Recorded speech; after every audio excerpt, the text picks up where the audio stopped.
Part of what the woke do is called the slippery slope. They try to just normalize certain things one step at a time until you are that frog in a pot and it's just turning up the heat and turning up the heat and you don't get out and you eventually boil.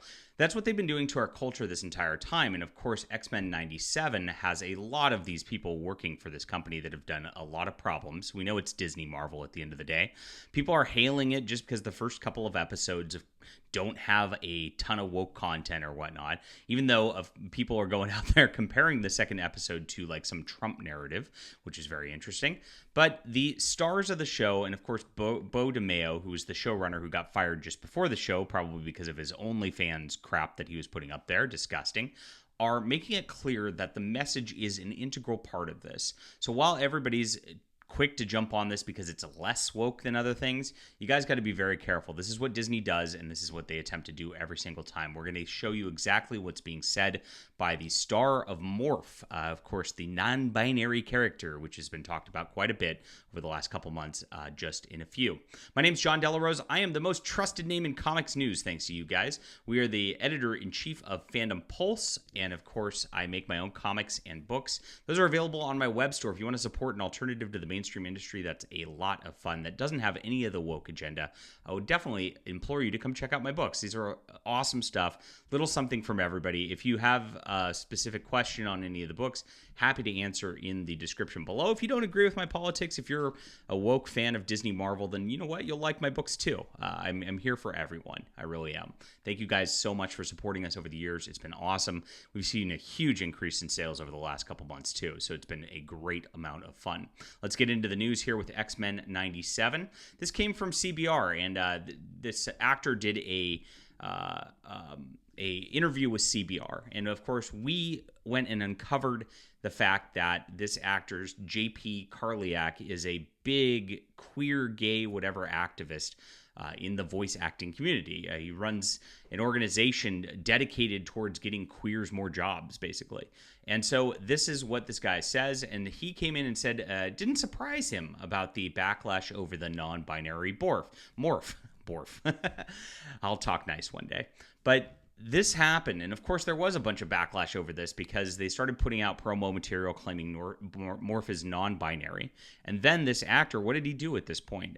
He went out there in this interview with CBR as the show's launching and goes, well, of course he's not. He's a shapeshifter. That means it could be whatever it wants, male or female, whatever. Just and this is the new sort of thing. They've changed shapeshifters in these kinds of fictions to be some sort of stand-in for gender ideology and sexualized sort of things.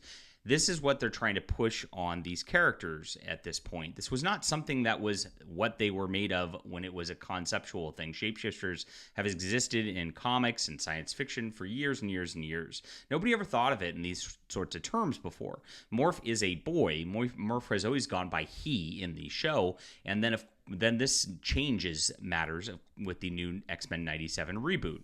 Now, they say that they don't actually say non-binary in the show. Now, they're trying to assuage audiences, and this is what they, again, do. They say, look, we don't say it in the show because non-binary wasn't really a word back in 1997. That's how they try to get you in. This is the slippery slope sort of thing that they always do. They're trying to get you to accept their ideological thing just because, if we don't say the word, maybe it'll be, not a big deal. They do this all the time too. They always talk about me or other people in comics, and they're afraid to actually name us. And they talk smack on Twitter, and then they come out and they always go, "Oh, I didn't name you. Why are you offended? If you're not a literal Nazi, why would you be offended when we say we're anti-Nazi?" This is their tactics on how they do things. It is passive aggressive. It's really gay at the end of the day, and it's feminine energy is what it comes down to. And so this kind of argument and manipulation is something that's not straightforward, and that's how they get people in the culture. They try to produce things with some fancy sort of effects or whatnot, or nostalgia bait in this case, in order to get you in the door, and then they try to push their non-binary agenda further. Now, this guy is very, very open that this is his agenda. This is the voice actor for the show, Bo DeMeo, who was the showrunner for the show, and he didn't get canceled over his politics or any backlash of the show. He only got removed because he did some creepy stuff with his gay OnlyFans. He was also trying to push this agenda all the way. So don't be, misled by these people. Don't be gaslit by the fact that the first couple of episodes didn't have a ton of woke content in it. You know what's coming. They always do this. It's called a bait and switch. This is what the nostalgia bait is meant to do, and stay vigilant. All right, leave a comment down below with what you think about this. Hit that like and subscribe button. Really appreciate you being there. We'll be back soon.